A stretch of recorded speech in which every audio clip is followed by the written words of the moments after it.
Modern Esotericism, Notes on the Method, by Massimo Scaligero. It has been agreed that being merely modern men means bearing the one-sided telluric aspect of this time. Yet in order truly to know the evil of the age, one would have to bring it before one's own consciousness objectively, so as no longer to identify oneself with it. One would then begin to become its resolver. That is, one would be children of the time, or solar children of the spirit of the time. For an understanding of this name, we refer to the Bhagavad Gita. The meaning of the search for one's inner strength always has the character of the unexpected. To be truly within the tradition, it is helpful to know what it really means to be outside it. Today the consciousness soul is awake, yet man uses its force in order to remain as he is, that is, in a sort of continual sequestration of consciousness by entities foreign to his principle. Psychic chaos is thus reinforced insofar as it is nourished by more conscious forces, through two principal attitudes: anti-metaphysics, materialism, and false religiosity, agnosticism, and pseudo-initiation.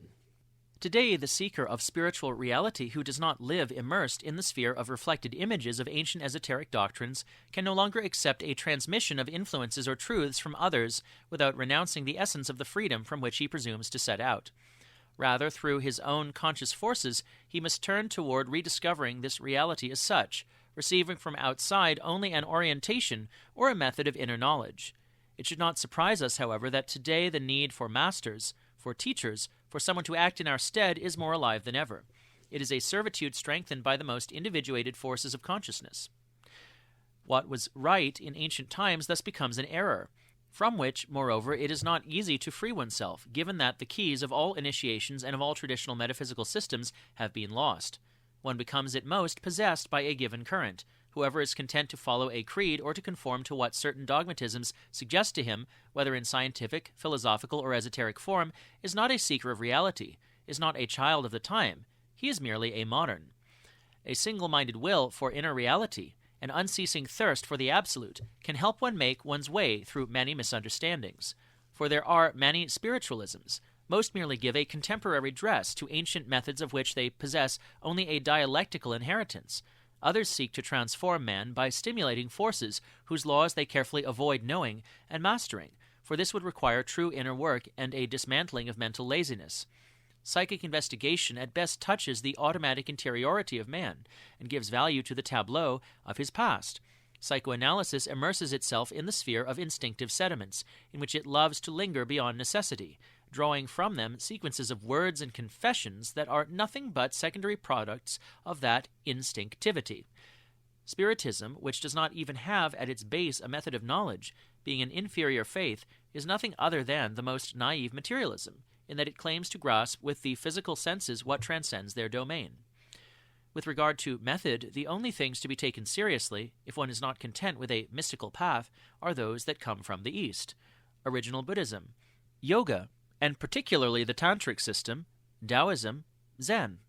Yet it is not taken into account with regard to these paths, and especially yoga and Zen, that they become adaptations to the modern mental form if one does not first possess a key for converting rationalistic knowledge and becoming true contemplators of those methods, so that it is then those methods that operate, and not what we have translated from their formulation into the forms of our cerebral habit. For a Westerner, the problem does not so much consist in choosing among the various methods of inner self-construction. Tradition and traditional texts and the yogas presented in modern language offer several. Masterful, for example, is the synthesis of the tantric path accomplished by Julius Evola in his Yoga of Power, as in procuring the key that truly makes such methods function, which in the end always refer to the same series of inner acts, different names but analogous operations. And here another burning problem for the Western seeker is the relationship between his interiority in transformation and life. We can indicate as a sure path to possession of the key mentioned above the method of knowledge offered by Rudolf Steiner in Knowledge of the Higher Worlds, and its attainment, and in the Philosophy of Freedom. Once it were possible for him to dispose of such a key, the seeker would have found his yoga, his path, which might be tantric, hermetic magical, or purely Western. But prior to such a possibility, he could live only in a world of dreams and correlative words, preparing the conditions for every psychic imbalance, even to madness. As for the relationship with outer life, it must be said that by giving oneself to certain practices, accepted only out of sentimental attraction and without any awareness of their ultimate meaning, one may at times attain some communion with zones of the supersensible world, but to the detriment of a true experience of outer life and physical nature. It is easy to lose connection with the physical world that demands clear waking consciousness, not because such methods exclude waking consciousness, but because they require detachment from an outer world that, being a world of forces, nevertheless has its reason for being. But modern seekers like to escape, especially into those forms that give the illusion of rapid dominion over the outer world. They are attracted to all possible methods, except the one that demands an effective becoming conscious of oneself at the roots of individuality. Using thought for every manifestation of themselves, they ignore and therefore do not possess the laws of the force of thought. They defend themselves against the only technique, the only path, moreover difficult to know, that can give them the possibility of converting the materialistic vision and of an inner movement of self-construction that is not a yogic sentimentalism or a dialectic of initiation. Estrangement from the physical world was normal for ancient man, simply because his thinking had not yet fully inserted itself into this world. He had not yet lost the subtle perception of it, precisely because he was not yet capable of descending into its mineral structure so as to draw from it, as is possible today, a natural science, even if in reflected form. A supersensible experience that is held to be solar only insofar as it satisfies a secretly romantic aspiration, a need to be different from others, a necessity that is mystical without knowing it, but in an inferior, narcissistic, sensualistic sense, delighting in a vague intuition of paths that were solar, oriental, or far eastern. Such an experience, even if baptized with names from the esoteric tradition, is irremediably lunar. It does not transcend the limits of the lunar body, of the sentient and rational soul, precisely because it flees from the only path that leads beyond those limits. It is the path of Michael, of which much has been said, but which very few in the world know. It is the experience of the consciousness soul, which does not escape, but immerses itself in the world, or reveals it to itself, makes it express itself within, and by probing its essence, liberates it. A metaphysical experience that is indifferent to the outer world and to nature, and even to other men, insofar as through it one sees only oneself, is already corrupted at its root by egoism. Even if it overcomes the vulgar form in which egoism normally presents itself, it reappears in the form of the instinct for one's own beatitude and the necessity of one's own right conscience.